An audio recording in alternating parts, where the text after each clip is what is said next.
मंडळी, श्रीखंड म्हणजेच महाराष्ट्रातील प्रत्येक घरामधला हा जिव्हाळ्याचा गोडाचा पदार्थ. परंतु भरपूर जण हे श्रीखंड मार्केटमधून विकत आणतात. परंतु आपण घरीच एकदम सोप्या पद्धतीने आणि कसलीही भेसळ नसलेलं एकदम सॉफ्ट आणि सिल्की श्रीखंड घरीच बनवू शकतो. त्यासाठी भरपूर काही साहित्य असण्याचीही गरज नाही. तर सर्वप्रथम आपल्याला श्रीखंड बनवण्यासाठी सर्वात महत्त्वाचं आहे ते म्हणजे दही. ह्या ठिकाणी मी घरीच लावलेलं अर्धा लिटर दुधाचं हे दही आहे. तुमच्याकडे दही नसेल आणि तुम्हाला श्रीखंड बनवायचं असेल तर तुम्ही विकत दही आणायचं आणि अशा पद्धतीने कॉटनच्या कपड्यावर आपण ते दही काढून घ्यायचं. कारण सर्वात महत्त्वाचं श्रीखंडामध्ये जे आहे तो म्हणजे आपला चक्का. चक्का जर व्यवस्थित बनला तर श्रीखंड खूप सॉफ्ट आणि सिल्की बनतं. तर दही काढून घेतल्यावर 1-2 मिनटं त्याला फक्त आपण हाताने व्हिडिओत दाखवल्याप्रमाणे पिळून घ्यायचं. परंतु सर्व पाणी दह्यातलं इतक्या लवकर निघत नाही. त्यामुळे त्याच्यावर कोणतीही एक जड वस्तू आपण ठेवायची आणि त्याला 1-2 तासासाठी कमीत कमी किंवा सकाळी बनवायचा असेल तर रात्री हा चक्का बनवण्यासाठी आपण फ्रीजमध्ये हे ठेवून द्यायचं. फ्रीजमध्ये ह्यासाठी कारण ते आंबूस लागत नाही, म्हणजे जास्त आंबट असं आपलं श्रीखंड बनत नाही.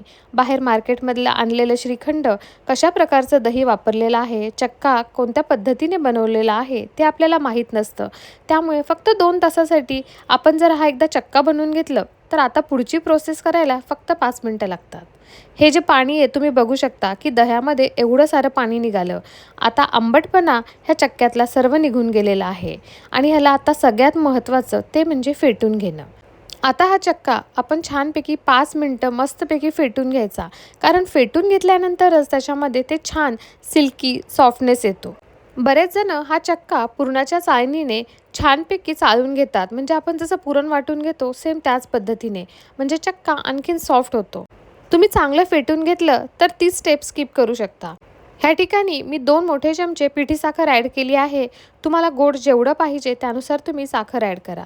अर्धा चमचा वेलची पूड, 1 चमचा बदामचे काप आणि 1 मोठा चमचा पिस्ता. कारण आज आपण केशर पिस्ता श्रीखंड बनवणार आहोत, त्यामुळे पिस्ता भरपूर जास्त प्रमाणात आणि 4 मोठे चमचे केशरचं दूध.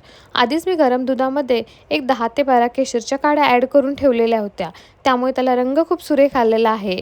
एकदम ओरिजिनल कलर. मार्केटमधून जो आपण श्रीखंड आणतो बऱ्याच वेळेस त्यामध्ये आर्टिफिशियल कलर्स वापरलेले असतात.